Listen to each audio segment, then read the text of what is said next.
ពេលស្លាប់ទៅមិនវែងមានសម្បត្តិទេវលោករងចាំទៀតណាចែកទ្រព្យឲ្យខ្លួនឯងដល់ការធ្វើទានមួយទៀតចែកទ្រព្យឲ្យខ្លួនឯងដល់សាសិលយើងបានចែកទ្រព្យសម្បត្តិឲ្យខ្លួនឯងហើយនៅគិតតែទៀមទាយូរពីគេតែខ្លួនឯងដែលត្រូវចែកខ្លួនឯងអត់គិត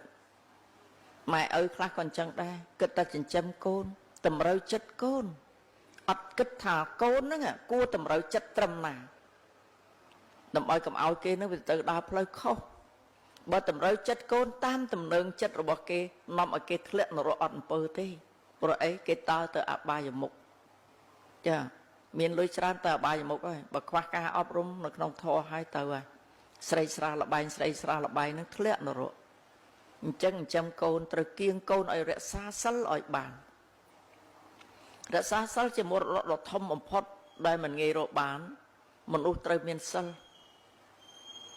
បើខ្វះសិលហើយស្រេចហើយវាអត់ដឹងថាម៉េចព្រះអង្គសម្ដែងថាមិនមែនជាមនុស្សហេតុអីបានមិនមែនជាមនុស្សកូនត្រូវចាំបើកូនទៅលួចគេចាប់បានដាក់គុកលេខឈ្មោះថាល្អទៀតហើយគេឈ្មោះថាអីចោល